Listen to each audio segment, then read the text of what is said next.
Hi అండి. ఈరోజు recipe gulab jamun. ఈ గులాబ్ జామున్ని సింపుల్గా ఈజీగా చిన్న ట్రిప్స్ని ఉపయోగించి ఎలా చేయాలో చూద్దాం. ఇక్కడ నేను ఎంటీఆర్ గులాబ్ జామున్ మిక్చర్ తీసుకున్నానండి. ఇది నాకు ఒక గ్లాస్ వచ్చిందనమాట. ఈ ఒక గ్లాస్కి వచ్చేసి షుగర్ వచ్చేసి మనము 2 కప్స్ తీసుకోవాలి. అంటే ఒక గ్లాస్కి 2 గ్లాసెస్ షుగర్ తీసుకోవాలన్నమాట. ఇప్పుడు దీన్ని మనము మిక్స్ చేసుకుందాము. ఈ మిక్చర్లో కొంచెం కొంచెంగా వాటర్ వేస్తూ ఈవెన్గా స్మూత్గా కలుపుతూ ఉండాలండి. దీన్ని గట్టిగా ప్రెస్ చేస్తూ ఎప్పుడూ కూడా పిండిని కలుపుకోకూడదు.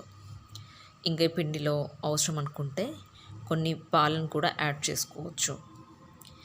ఇలా చేసుకోవడం వల్ల గులాబ్ జామున్ చాలా సాఫ్ట్గా జ్యూసీగా వస్తాయి. ఇలా పిండినంతటిని ఉండలు కట్టకుండా మెల్లిమెల్లిగా కలుపుకుంటూ ఉండాలి. చూసారు కదా, నేను ఏ విధంగా అయితే కలుపుతున్నానో ఆ విధంగా మెల్లిమెల్లిగా కలుపుకోవాలి. అవసరం అనుకుంటే దీంట్లో కొన్ని పాలను కూడా యాడ్ చేసుకోవచ్చు. నేను కొంచెం పాలను కూడా యాడ్ చేసుకున్నాను. దీనివల్ల గులాబ్ జామున్కి మంచి ఫ్లేవర్ వస్తుంది. ఈ విధంగా మనము బాల్స్ ఈవెన్గా వచ్చే విధంగా మనము చేసుకోవాలన్నమాట. నేను షుగర్ సిరప్కి ఒక గ్లాస్కి వచ్చేసేసి 2 గ్లాసెస్ యాడ్ చేసుకున్నాను.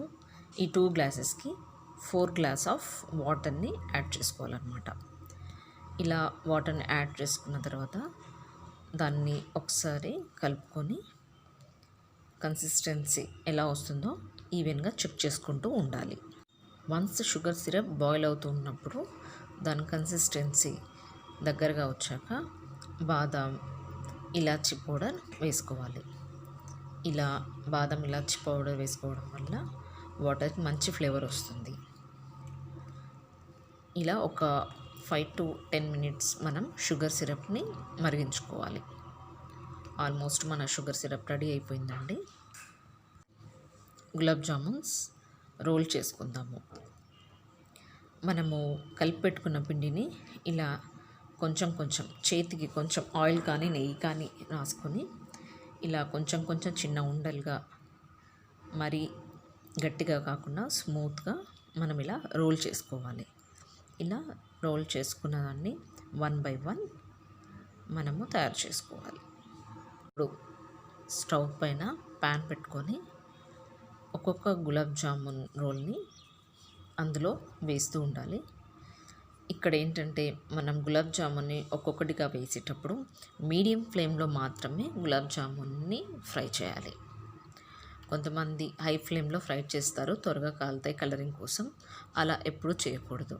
హై ఫ్లేమ్ మీద చేయడం వల్ల పైన మనకి బ్రౌనిష్ కలర్లో వస్తుంది, కానీ లోపల మనకి ఉడకదన్నమాట. ఇప్పుడు షుగర్ సిరప్ని చెక్ చేసుకుందామండి. ఆల్మోస్ట్ షుగర్ సిరప్ దగ్గరగా వచ్చేసింది. మరీ చిక్కగా కాకుండా చూసుకోవాలి. ఇప్పుడు 1 by 1 మనం షుగర్ సిరప్లో మనం రెడీ చేసి పెట్టుకున్న గులాబ్ జామున్ మిక్చర్ని వేసేసుకుందాము. ఇది ఫ్రెండ్స్ మన టేస్టీ గులాబ్ జామున్ రెడీ అయిపోయి. చూసారు కదా ఎంత కలర్ఫుల్గా, ఎంత యమ్మీగా, ఎంత చక్కగా ఉన్నాయో. మీరు కూడా ఈ గులాబ్ జామున్ రెసిపీని ఇంట్లో ట్రై చేసి ఎలా వచ్చిందో నాకు కామెంట్ బాక్స్లో తెలియచేయండి. అలాగే సబ్స్క్రైబ్ చేయడం మాత్రం మర్చిపోకండి. Thank you.